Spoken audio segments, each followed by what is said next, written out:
Hello guys, welcome to my second video, and today we'll be analyzing one of a volunteer's game. His name is Plopido versus Valatoto. They're post 1500 and let's start now. This is a 10-minute game. D4, C5.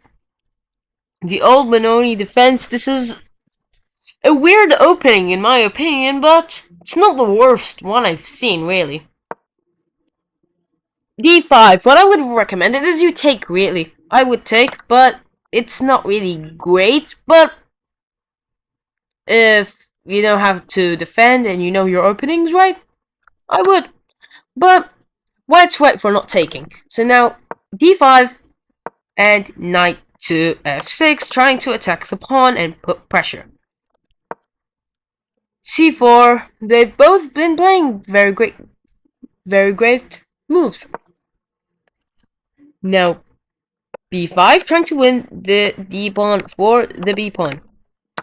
Takes and A6. It's really great. It's good of a move, but I wouldn't play it. Now after takes, and then you play E6. No, they fee and kettle, but it's equal still, so I don't really mind it. And especially, this is a fully free pawn. This is a free pawn. Knight to C3 and bishop to G7. This isn't really, this isn't really your typical game, but I can respect it. Now after E4 and D6, so black traded off 2 pawns for quick development and castling.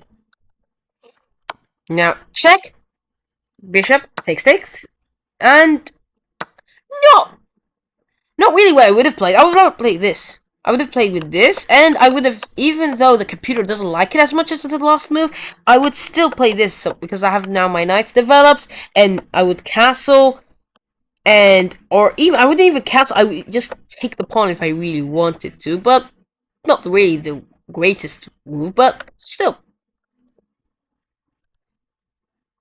Instead, we have F takes D7, Queen E2, and Knight to A6. Now, the best move in this position is easily to play Knight to F3 so we can castle and develop your pieces. And white opts for Knight to F3, the correct move in this position. Now, castles and castles. So right now, this is a pretty great game. Not many mistakes, nothing really too bad, and that's pretty nice. That's what's expected of a 1600. Now, queen to b6 and bishop to g5. This is not the best move because really, I just develop my rook and protect the pawn at the same time, which is what happened in the game. And it isn't really great because it doesn't really do anything, but still, not the worst. And I could really just play something like this too. Attacking the pawn and getting a pawn back. That would be pretty nice. So now, instead of that, we have rook fe8 and bishop back to e3. This is bad. This is a bad move because you lost the tempo here, because first you moved your bishop to g5 and then you moved the bishop, then you move your bishop back to e3, which isn't really great. You shouldn't really do that. You should have played bishop e3 instantly, so you could have had time to at least get one of your rooks into the game. But alas, now h6, not the best move. What I would have recommended is really just something like this, so you can capture the b2 pawn, and you'd be good to go. But h6, queen to d2, and king to h7. Now, till now, this is a pretty equal game. Not many mistakes from the both sides. both of the sides, and this is a fine game. Now rook to b1. Now this secures this threat, and knight to b4. This isn't a bad move, but this is not a move I would play because I can easily just kick your knight away, which is what happened in the game too. Because now you have to put your knight back. You've just lost another. You just lost a tempo. Now b4, going aggressive, especially up material. You have to go for the attack. So now, and black slides to c7, the best move, and then rook to c1. You are putting everything onto this attack, and I like it. Now we have takes knight to b5. Not the greatest move. What I would have recommended is really just taking back. You can use a pawn as an anchor to push it down, especially when the next move you're gonna kick a knight, and then the move after that you're gonna kick a queen. But knight to b5 and queen to b7. It's a good move. Now you're gonna kick the knight to d4, and you're pretty much set for a draw. Knight b4 and knight to c5. Now this is the only move that doesn't give an advantage to black is queen to c2, which didn't happen. Instead, they took the pawn right now, which doesn't bring an advantage because you have knight takes e4. This pawn is now not the easiest to defend compared to before. And you've already lost a pawn here.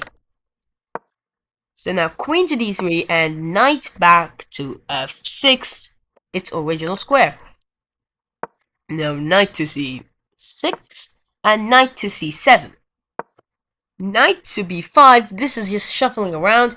This isn't really great because I have queen to b5, forcing a trade. Not really forcing, but just making a trade happen. Which does happen. It is the best move, really. Now after knight to c4, which is very bad because I could just easily take the free pawn here. And now black's -3. This position is very much winning for black, even though you're only up 1 point of material. First, you have that great diagonal with the fianchetto. Your knights are very much active and looking to trade with this bishop. And even maybe try to start an attack on the king side if you want, with f4, f5, or even e5. And after knight to b6, this is pretty bad of a move because even though this is a trade, this trade loses another tempo, which doesn't happen. The best move in this position would have been this move, in my opinion, but who am I to really say? This is the best move according to the engine. It gives a tempo and you have an open file. So now rook e c8. Now after takes, it's pretty much lost for white, as you're down a pawn and you don't have as much, as much as black has in positioning. So now d5, not the greatest move, but still very normal. And then rook to d1. Now this is not the this isn't the best move because I could just play something like d4 and protect the pawn because you have the bishop on the fianchetto and the knight too. And it didn't happen though. In the end, you lost the game because you lost the pawn. And now this game is just a draw. But this didn't happen in the game. Instead, you played h3. And this lost the game again. And d4. And now, white is lost. Very much. The best move here would have been takes. And yeah.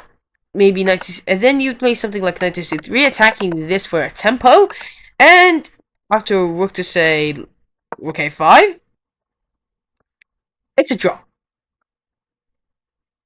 Play h3, d4, and now bishop to c1. Now after knight to c3, attacking the rook for a tempo and trying to create a big threat.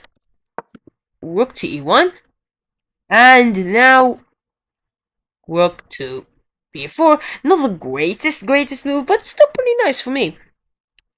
Now, after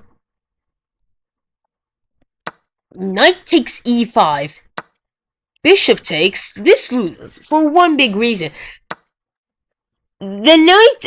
The bishop is always better than the knight, and especially in this situation, because now, as you can see, this bishop has a very long line, and it's very strong, compared to the knight, which isn't in a perfectly good square, especially if, let's say, I would play rook e8, and now this knight is easily won. Let's say f4, I would play g5. Oh no, that loses. No, but what if takes? Wait, what if takes them? Well, if you take, yeah, you lost. Oh, because if king f2, you didn't have time, because if you take, you have knight. Oh, okay, because now we don't lose a check. But still, it isn't really my go-to. Now, bishop takes.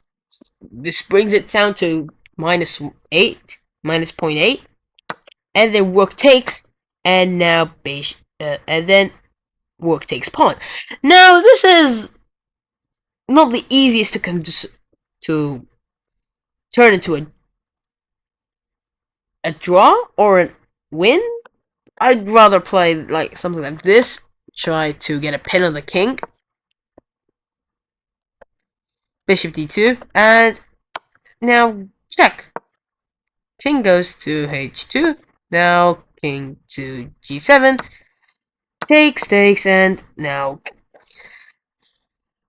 rook to c5. Now, the most important thing, and the reason why black has -3, is that he is a pawn that is 2 squares away from promotion, but that can be easily stopped. And cannot be easily saved, too. Now, after the only move, king to g3, and check. King f4, and rook to b2. Now, this is pretty hard to save, especially with the enemy king being 2 squares away from your pawn to winning it and being a draw. Now, after king to e3 and king to f6. Now, this pawn is easily won. You just promote to a queen for no reason, but it's pretty good because you deflect the rook away and you'd win a pawn. Even though you would have won a pawn in most cases, but still, you would have deflected the tempo to the queen. Takes, and then you take the pawn. Now, this loses. This loses for white big time because now I've took the other pawn. I take the other pawn, and there's 3 pawns for 1 pawn and a rook. This is, look, I have 3 points of material plus the rook, and he has 1 point of material plus a rook. You're cooked. So now, check. King slides back, and king to f3. Now, rook goes to c2, and this is just an easy game, and white resigns. And this game was pretty chaotic, ups and downs, but it wasn't as bad as I thought it would be, or most of you thought. Thank you for watching, and I hope you watch another video of mine. And if you have any comments or suggestions, please do comment. And like, share, and subscribe. And if you want more videos, please give me support. Bye.